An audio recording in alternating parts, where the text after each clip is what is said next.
Yes, good old TJ.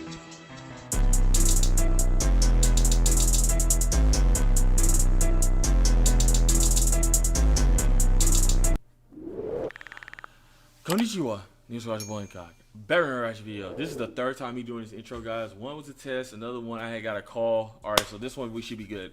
Anyway, guys, it's your boy INCOG back with reaction video. Yeah, I know it's been a while to done reaction videos. We'll talk about that towards the end of this intro. Anyway, guys, I know you guys have been telling me, telling me go to my room on FGO and go and look at the actual story of the lost belts, the first two lost belts. I was able to do Solomon. I got that done. I seen who Foe really is. He's really a beast. I think he's beast number 5 or something like that. But now he lost his memory because he helped Mosh back to life and everything like that.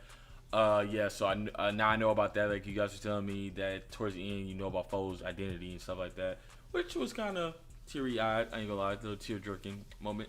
But anyway, now we're on to the lost belts. So this one is on Talia Ku's channel. I said, why not, instead of me looking at it like that, I could just go ahead and just make these two videos. Lost Belt 1, this video, and Lost Belt 2 will be the next video. And then just go ahead and make a reaction to that and just put that out to the YouTube for you guys. And then get back on my content, because I know I haven't been doing videos lately. I've only been doing like streams lately. Honestly, like I know like I got a reaction like here and there, but not none that's like consistent where it's like, oh, I got 1 or 2 videos here, but then got the, you know what I'm saying, you got the stream here, etc., stuff like that. So yeah, this one is called, guys, The Lore of FateGrand Order 16 Anastasia Lostbelt. That's the girl with the ice and everything like that. So yeah, this is the Lost Belt 1. We got Lost Belt 2 as well downloaded. We're gonna do that one. And we got some other videos that I'm gonna record as well. But I'm gonna get this one out to you guys first. After I do, because it's like 4 of the videos that I'm gonna record this morning. I'm gonna get these done, and then like after I get them recorded, then I'm gonna get this one out to you guys first. So you guys will be seeing this first. Also as well, if you guys have not skipped this part yet, the intro, I probably will be getting a PS5, which means I should be able to start streaming Genshin Impact very, very, very soon. Now you guys have been asking me and telling me, play Genshin Impact, play Genshin Impact, play Genshin Impact. That's like FGO, play Genshin Impact, play Genshin Impact. And I'm like, I gotta wait till I get the console. You guys saying that it's like really tough on a phone to play and everything like that. So I will be getting that. Hopefully, it's not guaranteed. I said hopefully I'll be getting a PS5, which means I can get that and get some other games I want to get as well on PS5. But anyway, guys. Anyway, without further ado, guys, let's get right into this video. So, play. Check out today's piece of fan art. It's another fan servant, this time of Davy Jones as a foreigner. He looks like a lizard man That's with all we got poisonous breath. Fascinating. Thank you so much, Stardust Eyes.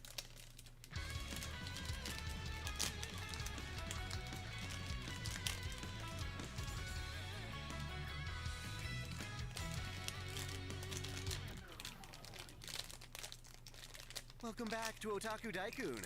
Dai here.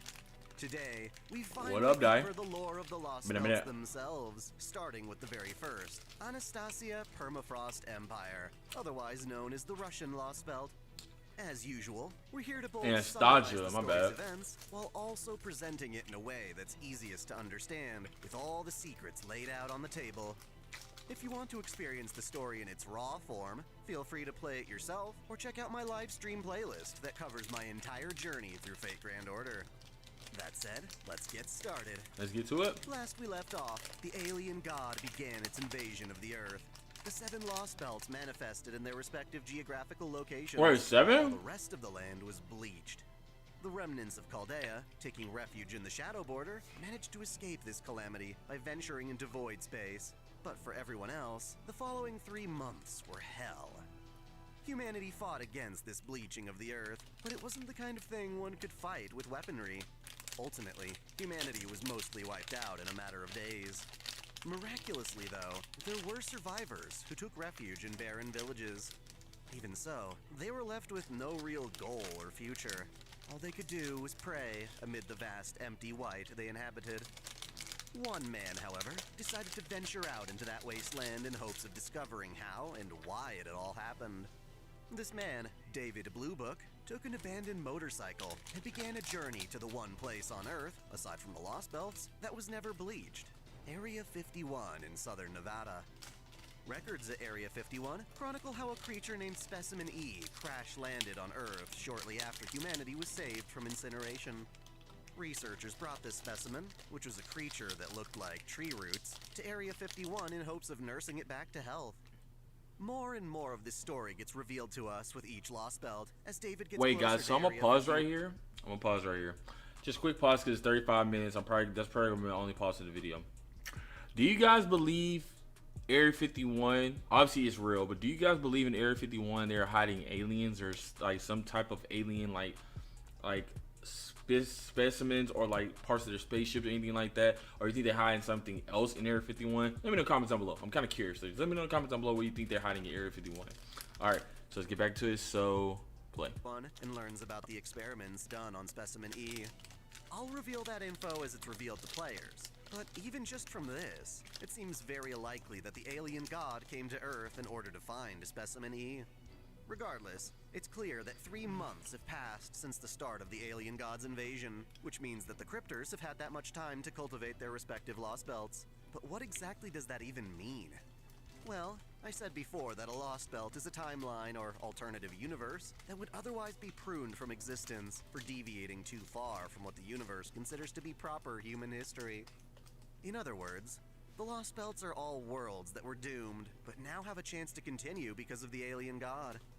Each of the Lost Belts is being preserved by a fantasy tree, or tree of emptiness, which took root in them 3 months prior. As these trees grow, their respective Lost Belts' territories grow, taking up more of the otherwise blank world outside them. This is how the Lost Belts compete with one another. Which one can grow its tree the largest, such that it consumes the other Lost Belts and becomes the new history humanity takes? That said, it's not an easy process, in part thanks to the Lost Belt Kings. All of these Lost Belts are similar in that at some point, they began to drastically deviate from proper human history. Turns out that when this deviation occurs, there is almost always a ruler present who continues to survive going forward, presiding over human civilization. These are the Lost Belt Kings, and they all have their own feelings regarding the state of their world and its future. Not all of them take favorably to the cryptors or fantasy trees. Such is the case for Russia's Lost Belt King, Ivan the Terrible. In proper human history, Ivan was a Tsar of Russia, ruling the nation from 1547 to 1584. He was revered as a devout follower of God, but also feared for his sudden fits of paranoia and rage. His mental instability caused him to lash out and kill both his retainers, and in one famous incident, his own son. In this Lost Belt, however, history diverged in the year 1570 AD, when an asteroid hit the Earth, starting another ice age. The harsh cold killed most of Earth's inhabitants, as well as proliferated various forms of demonic beasts who now roam the land. Hoping to save his people from the eternal winter, Ivan the Terrible recruited mages who could combine humans with magical beasts to create a new species called the Yaga. Unlike ordinary humans, the Yaga could live on despite the frigid climate. So yes, while everyone else went extinct, Russia's humans were transformed into Yaga, and Ivan set an example by being the first among them. He combined himself with an ancient beast found dormant within Russia's tundra, becoming a horrific giant mammoth that ruled over the Yaga as their thunderous emperor. Oh, that's why he got years. Makes sense. Likely due to its stagnation and tyranny, this history was designated to be pruned by the universe. This world was coming to an end, but was allowed to continue with the arrival of the fantasy tree Orochi and the Lost Belt's cryptor, Kadak Zemlopis. Even though the tree had chosen Ivan to be the Lost Belt King, he rejected Orochi's authority, refusing help from an alien god he deemed false. As a result, Orochi couldn't grow properly, making Kadak's Lost Belt the weakest of the bunch. Needless to say, Kadak did not approve of this. After all, Kadak was already considered to be the weakest mage of Team A. His family's bloodline was weak, meaning that his aptitude for magecraft was low. Regardless, he was chosen to be a master due to his aptitude for ray shifting, and he took great pride in this.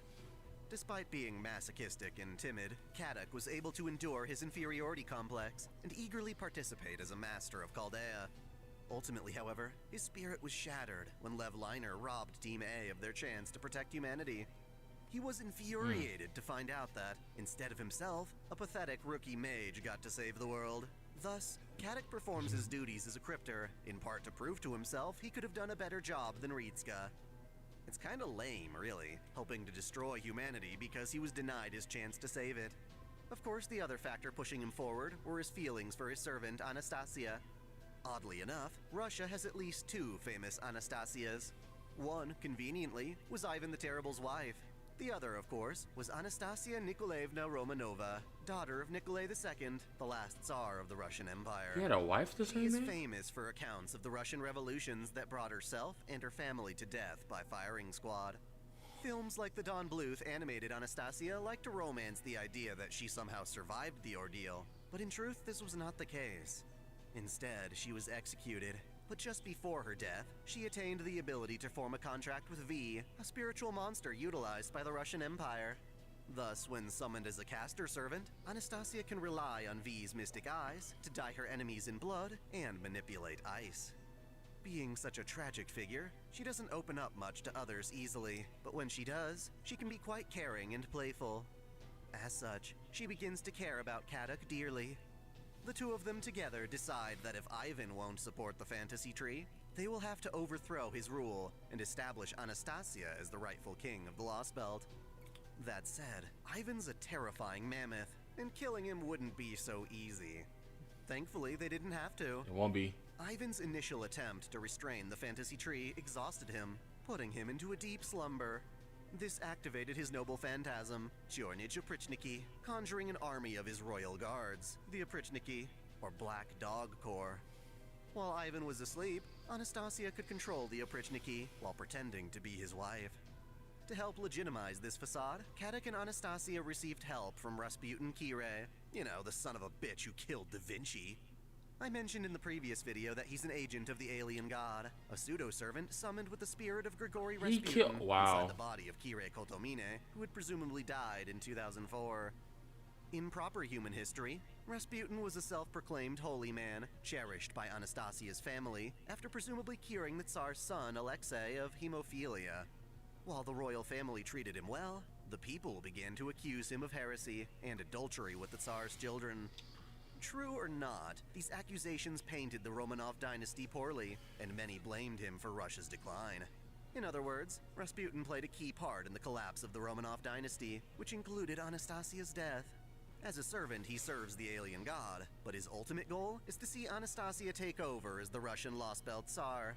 If he can accomplish this, he has no problem giving up control of his body to Kire.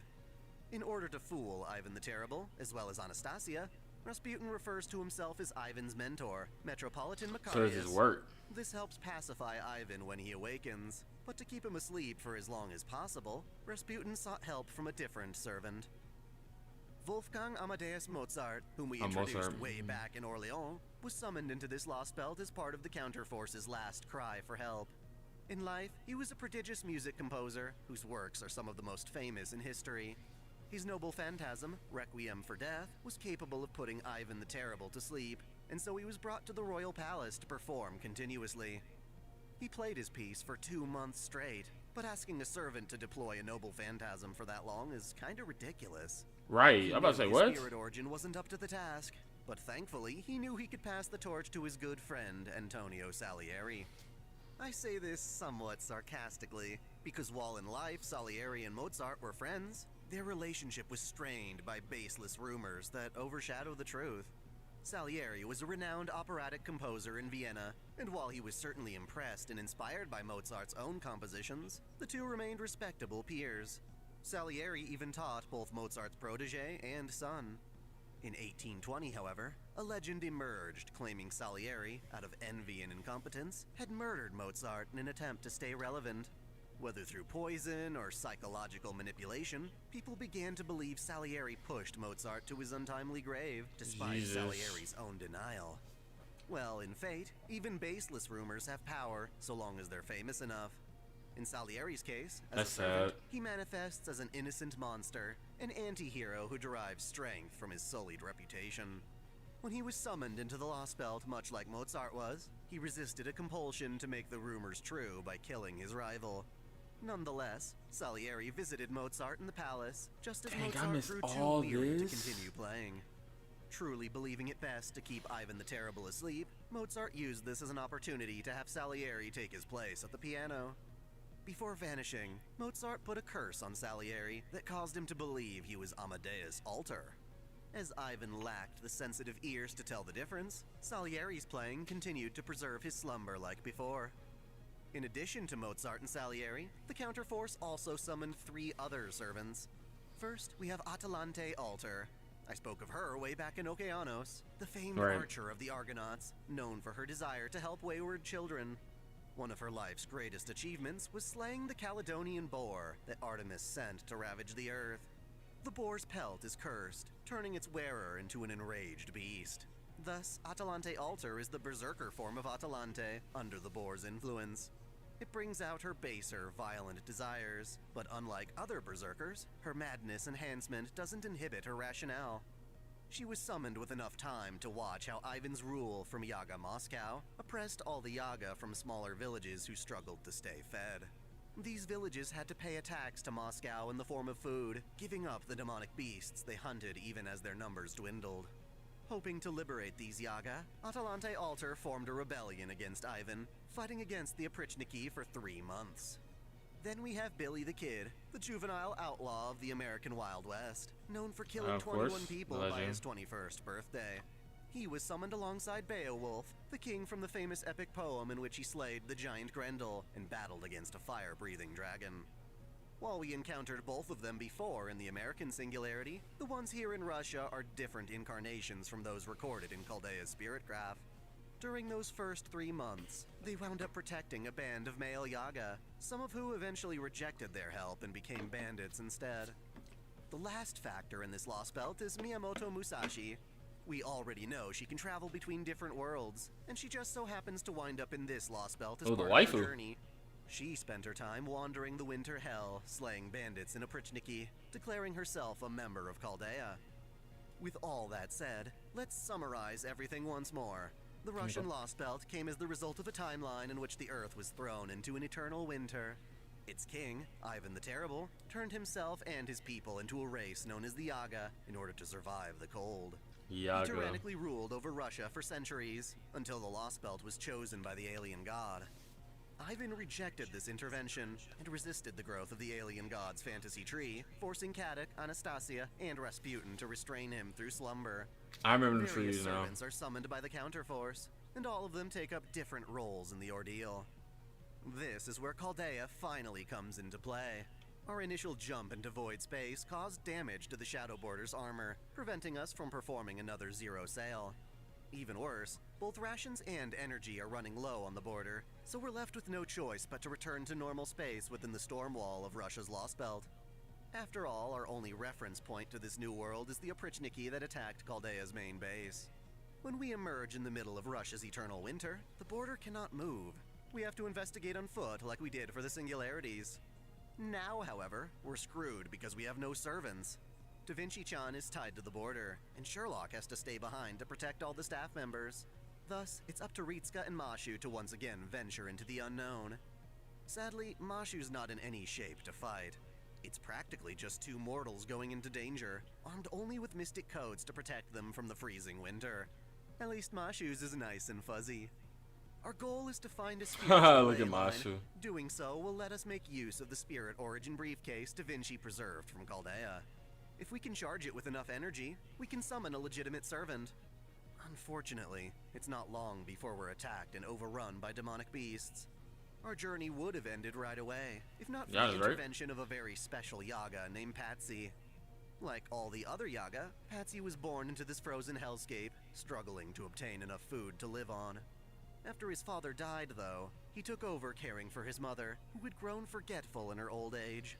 He's cynical about this world, and his lack of blind obedience often gets him in trouble with his fellow Yaga and the Oprichniki. Thankfully, despite his unsociable nature, Patsy's a good guy who saves us from the demonic beasts, and even escorts us back to his village. He takes a liking to us after we tell him we're also enemies of the Oprichniki. That said, he doesn't trust us, and won't give us info without compensation. Apparently, the only people he knew that looked like ordinary humans were Ivan's mages. We might think he looks weird as a wolf man, but to him, we're the weird ones. Sherlock is able to use the Shadow Border to scan for new demon beast hunting grounds, and offers their locations to Patsy in exchange for his cooperation. Patsy goes off to confirm the hunting grounds, and while we're waiting for him, Ritsuka and Mashu build a kite they can use to conduct electricity as a means of charging the briefcase. When we try to leave the village, I mean, we that's see actually unique. Koyanskaya, the Tamamo tale from my previous video, trying to exploit the villagers with overpriced meat. As an agent of the alien god, she can travel between Lostbelts at will, running an organization called NFF Services. This initially comprised the private military Gordolf used to occupy Chaldea, but as part of the Lostbelts, Koyanskaya uses the organization to train various monsters she can use to attack Ritsuka's party. She sees us in the village, but at this point proclaims we're too weak for her to even bother with. She probably could have ended our journey right then and there, but I guess that's not her top priority. Odd. The Oprichniki in the village are looking for sympathizers of the rebel army, and to save themselves, the village Yaga rat out Patsy, even though he's not even in the rebellion. Regardless, Patsy returns and defends himself, shooting the Oprichniki, and to save him, we escape the village with him. He's confused why we, weak humans, would risk our lives to save him, as he cannot fathom a world in which people could be that selfless. Still, by our request, he takes us to the nearest ley line, where we proceed to gather lightning and use it to summon our very first servant. Instead of summoning one of our own contracted servants, we wind up summoning a servant responding to the counterforce's plea, a new servant named FateGrand. Of course, you'll recognize him if you've watched Fate Apocrypha. He was a poet and philosopher who coined the system of magecraft known as Kabbalah. He was a great influence on the world in terms of culture and the development of magecraft. His primary claim to fame is the creation of golem familiars, artificial beings made from earthly materials animated through mana. His golems are especially intelligent and can be ordered to perform many tasks from combat to manual labor. His lifelong dream was to create a special golem, called Golem Kater Malkuth, that was meant to be a recreation of the primordial human Adam. He died before its completion, so as a servant he strives to accomplish what he could not in life. In this Lostbelt, however, FateGrand has an epiphany that further develops how servants work in the Nasuverse. Hopefully by now you understand that Fate consists of various parallel universes. Of course. Servants from the Throne of Heroes can be summoned into many Why of it's these so massive, universes, so big. but it's assumed that they are separate incarnations of the same heroic spirit. As such, a servant summoned into one world will generally not remember any other instances in which they're summoned. Cases like Artoria are unique, and servants generally lose their memories every time they're defeated and resummoned, even on the same timeline. Apparently, however, it is possible for a servant to maintain their memories, at least very vaguely, as FateGrand seems to recall things he did in Fate Apocrypha's timeline. In it, he was a real dick, whose ambition for creating his ultimate golem was so strong that he betrayed and sacrificed his own master, Rocher. The FateGrand Ritsuka summons is aware of this cruelty, and as such dedicates himself to earnestly protecting the human order, even though he doesn't even like humans. Well, that's great for us, considering he's perhaps the best servant we could ask for in our situation.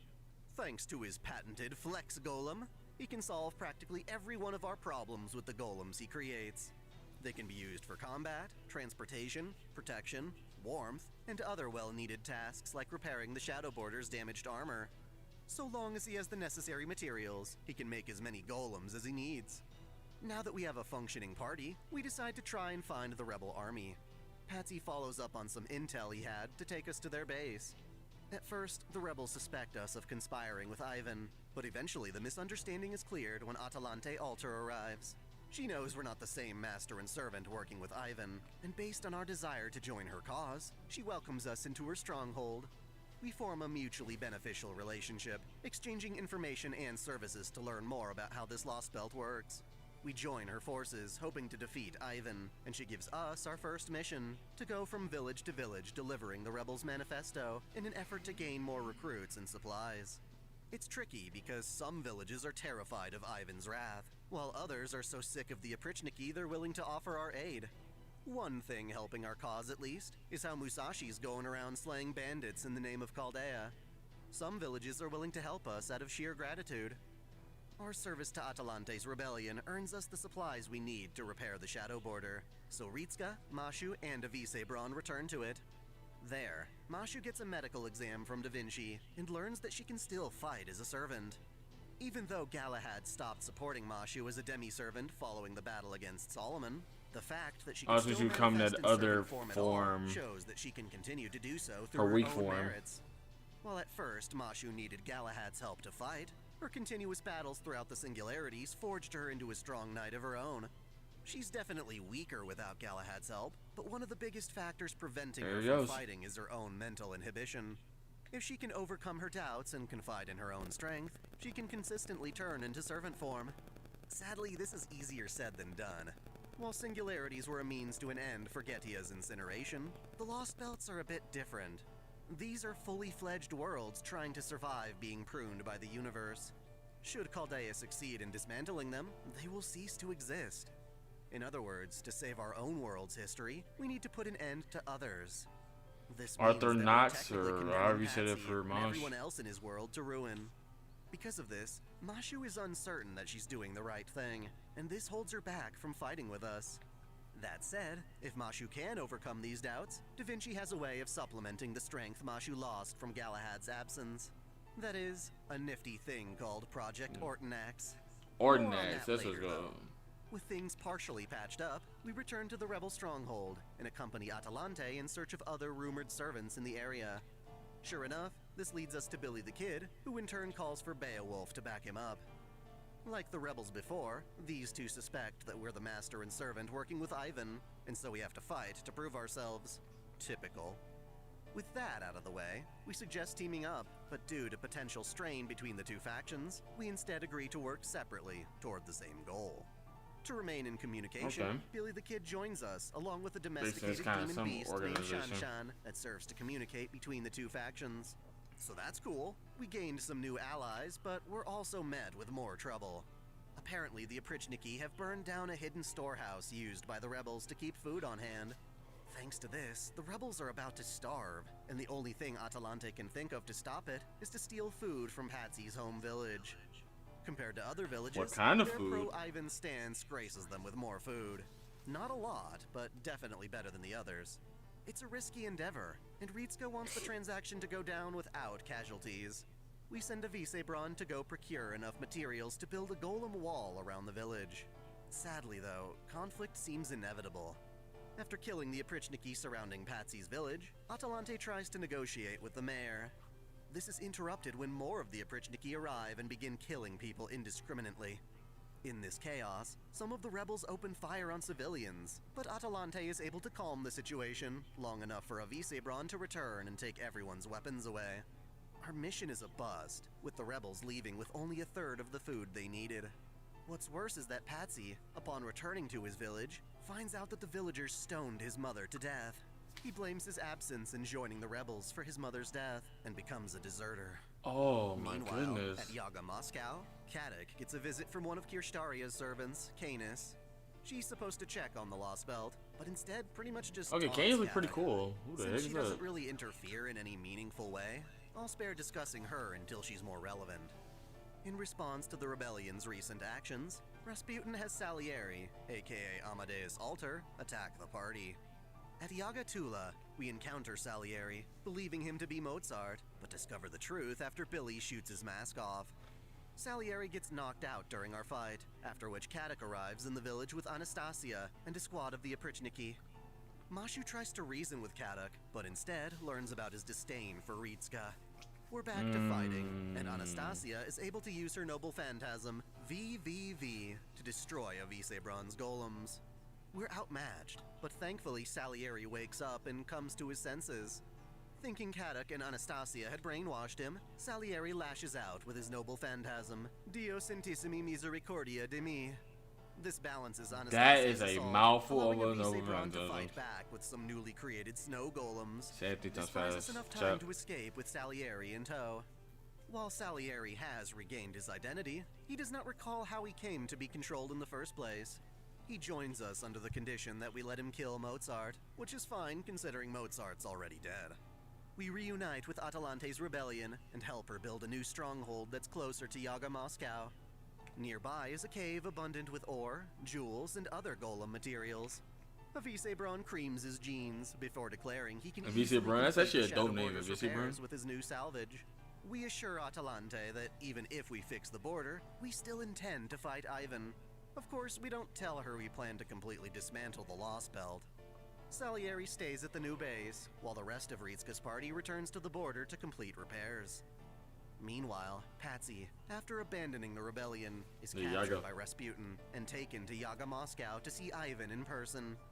Upon seeing how ridiculously huge Ivan is in his mammoth form, Patsy reasonably decides that failure is inevitable and cooperates by telling Rasputin the location of the rebel stronghold. In response, Rasputin launches a surprise attack on the stronghold, accompanied by another summoned servant as his means of assault, Minotauros. The Minotaur, also known as Asterios, was first introduced during Okeanos as the monster of the labyrinth, he got born with the body of big in the singularity. I was like, Asterios Jesus. had a sense of compassion, recognized by the Gorgon's sister Uriel. Here, however, he is made into even more of a monster that proceeds to decimate the rebels. Rasputin's attack manages to overpower both Salieri and Atalante, using children as hostages to take them captive at Yaga Moscow, but not before Salieri sends Shan to Ritska with news of the assault. Hearing what had happened, Ritska's party rushes back to the stronghold to find only half of the rebels. It is, of course, a trap. Minotauros uses his noble phantasm, Chaos Labyrinthos, to separate the party within the labyrinth. Kaduk takes this as a chance to talk privately with FateGrand, hoping to coax him into becoming an ally. Kaduk offers him all the materials needed to construct Golem Keter Malkuth, and he agrees to the deal. Similarly, Kaduk seeks an audience with the captive Salieri and Atalante. He reveals that while Chaldea seeks to defeat Ivan, they're also out to dismantle the entire Lostbelt. He explains that if Atalante truly wants to liberate the Yaga, then Chaldea is ultimately her enemy. As such, Kaduk gains Atalante's cooperation. Back in the labyrinth, we meet up with Patsy, who was discarded after ratting out the rebels. Billy don't take kindly to traitors, but we still forgive Patsy, understanding why he did it. In turn, Patsy is once again blindsided by Ritska's kindness. Compared to himself, Ritska is weak, lacking the fur, keen senses, and physical strength needed to survive in this hellish winter. And yet Ritska still presses on in the face of adversity with a smile.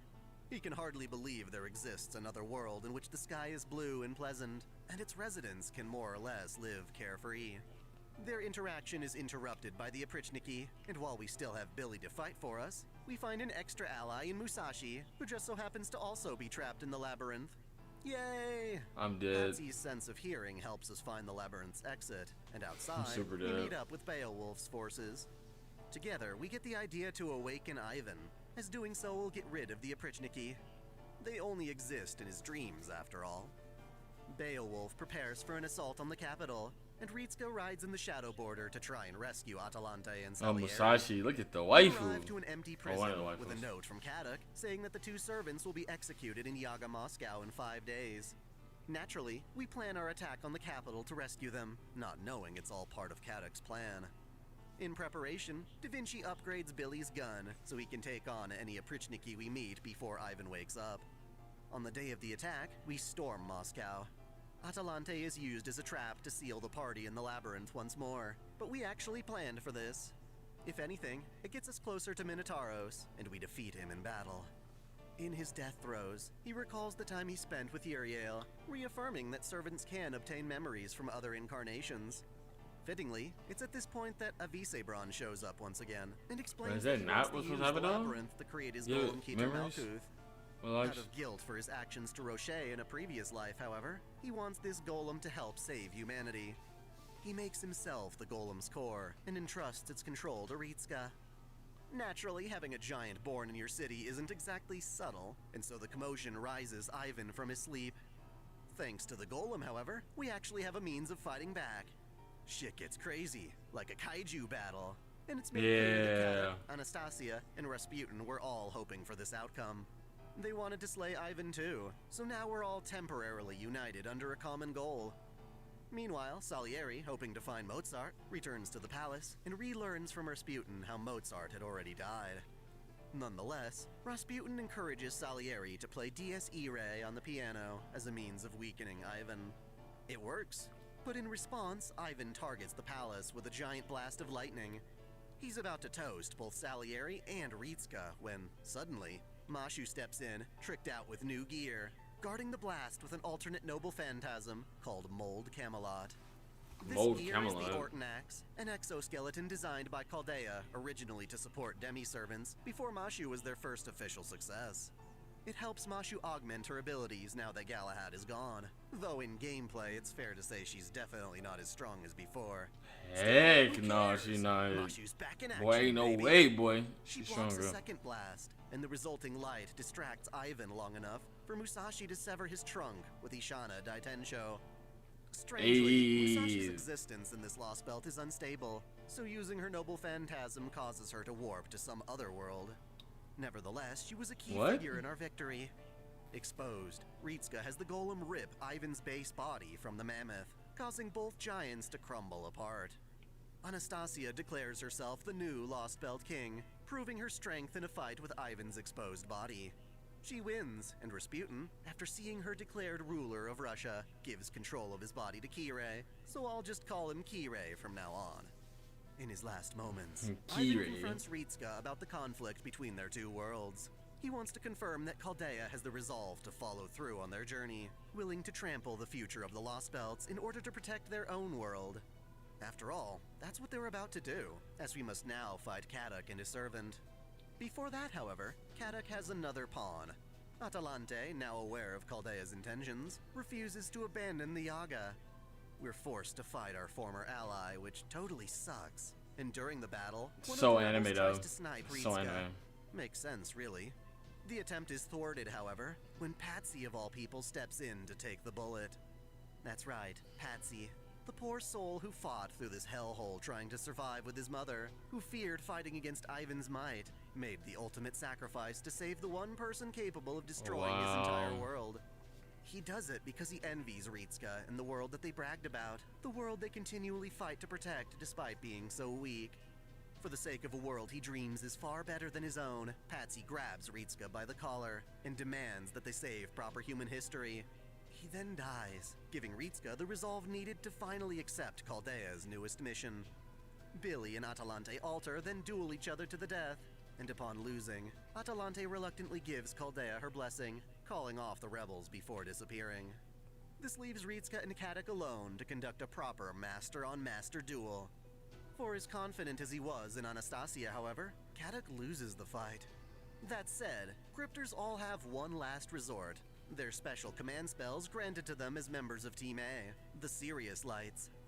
Kaduk aims to use his to turn the tide of battle, but Billy sees it coming and shoots first.